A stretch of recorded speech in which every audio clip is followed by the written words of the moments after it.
Eric in California is looking for some advice. Maybe Jim can help him with. Welcome, Eric. Wow, Jim and Matt, an honor to speak with both of you. Matt, if I may, it was actually one of your letters you read about 2 or 3 years ago, and forgive me if I don't get it right, but it was regarding your parents. Yep. And when you came out to them, just today, I have been kind of traveling across the country, relocating, and I haven't seen my mother in a few years, and I said, I'm going to stop, see her, maybe the last time, you never know. And it kind of culminated into today where being now an atheist, being a free thinker, it didn't go well.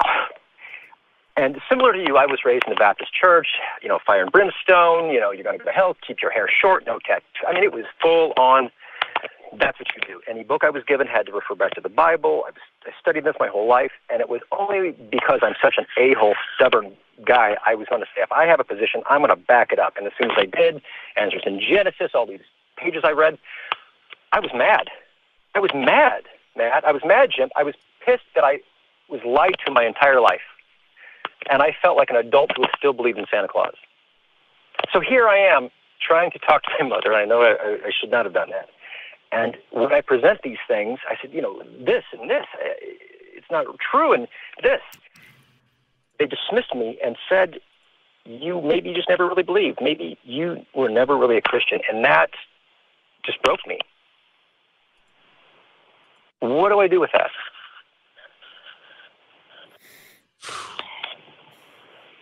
So, for me, I look at that as that's a defense mechanism on their part, because they're faced with the reality that so I have friends and family who think once saved, always saved. Yeah. And so they couldn't really, that's what they had to come at me with, because they couldn't believe that I could ever actually be a sincere believer and stop being a believer.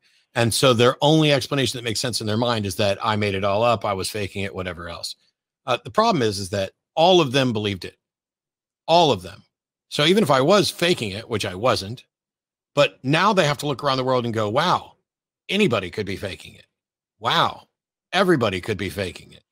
And that's a difficult position to be in as well. And then they're going to reach out to God and beg God to clear this up. Please, God, give me, and they're not going to get an answer. Yeah. Some of them are going to convince themselves or become convinced that they got an answer, but they're not getting any answers. What you have to realize is that this is their issue, not yours. And that as long as you are being honest and caring, that this is the damage that their religion has done to them. And it is pitiable. If I may, I'm sorry, but just for anybody out there who's really what did it for me is a few years ago is when I heard your podcast with that letter. I don't remember if it was your parents wrote it to you, your mother, or yeah, it was my 50th birthday card. Yes. Okay. Yes. And when I was younger, I wasn't even allowed to read, ironically, mythology books, or choose your own adventure. I mean, how ironic is that? You're not. I have to believe in your man-made mythology, but I'm not allowed to read these other ones. I wanted to do magic as a child, and only when I was an adult. Oh my gosh! And still to this day, if I do a magic trick in another part of the world, I'll be looked at as if I'm a witch. And when I traveled around the world, and it wasn't I traveled to, but I saw suffering, children, and women, and people just devastated. And they used the same techniques that religion, in my mind, used to subjugate these people all over the world. And when they looked at me, and this happened just today, Matt and Jim. I mean, I walked out in a huff. I mean, it's over. I feel like I don't have that connection anymore. They said you don't have that regenerated heart. You don't have the choice, and I don't. It is affected because now I have a damaged relationship, a seriously damaged one. I don't, and I'm not gonna. I respect them too much to sit there and listen to bullshit. They literally believe in a Garden of Eden 6,000 years ago. They literally believe in the Noah's Ark, and I thought maybe we can find some common ground. And no. Yep. I don't know how to. Have you, Jim? I don't know, Jim, if you've had the same issue, but I know that Matt. I don't know how the relationship is with your parents. If you're even okay giving me some advice on how I should go how to actually proceed in the future now. Well, I haven't come out to my parents because I don't think the pain and the agony is worth it. that I would cause to them, that they would in turn cause to me as they got angry. I don't think the conversation is emotionally worth it for me. So I have run away from that conversation like the coward that I am. Matt has took a different route. Well, yeah, a little bit different. Yeah. So, hey, Matt, if I may ask you real quick about that again, because I know that you were into magic a lot. Did you find there was a rejection from some of those hobbies or interests you had when you were younger? A rejection from the hobbies, or no? I was told basically if it wasn't for God, it was against God. If you do magic, kind of sure. I learned that real magic is fake and fake magic's real.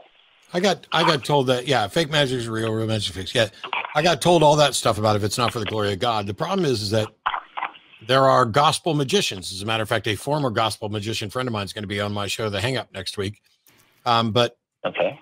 And there was magic done in children's church, and I fucking hated it because they would take good tricks and turn them into shit. Yeah. It was just, oh my gosh. And and I'm sitting here as a believer watching the trick going, I can do better than that. Sure. I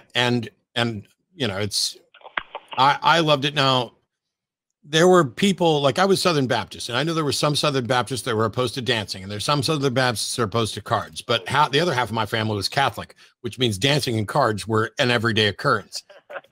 And so when we were in that mixed group, and I've had a deck of cards in my hand since I was about 3, and there's never one more than a couple feet away at any given time. So yeah, no, I didn't have to deal with that. But the big thing to remember is that your parents are victims, just as you were, and you can either make things worse and alienate a relationship, or you can find a way to make it work. In my case, my parents and I've let them know exactly how I feel. We've had long arguments. We've had long discussions, but I still love them. They still love me. And we talk about other things. Okay. Yeah. And when I'm with my parents at Christmas time, sometimes I go to midnight mass with them. Most of the time I try to say, I know I'm really tired. I'll go tomorrow and to keep the peace and to not stir things up. So sometimes I make those sacrifices. As I've said many times before and truly believe, lead with empathy and understand them where they're coming from. It may take some hard boundary setting from you as well. But none of those things are easy. That's kind of where I would go with it, is stay empathetic. Keep in mind that, you really want to keep a relationship with your parents and keep that in mind, because it will be easy to get frustrated. It will be easy because I'm over 50 and my parents still think of me as the child that they had to clean poop off of. So, and change diapers. Yeah, but that was just last week. Well, thanks, Matt. No one was supposed to know about that. Yeah. So, that won't change either. That's hard too, right? Because you're still that kid. Right, you're still the kid that they taught how to ride a bike. That never changes. So the type of conversation you'll have with your parents will never be the type of conversation you'll have with someone else who is as devout as they are and has a similar background, because that other person didn't wipe your nose as a kid, right? Didn't clean your knees up when you skinned them. So. On that note, Eric, it will be different. On that note, Eric, I got to let you go. We got a bunch of other callers to get before the show's over. I wish you the best of luck dealing with your parents. I think because it's fresh, give it some time and think about it. And I hope that you can come to some kind of new normal. Things will never go back to the old normal. Yeah.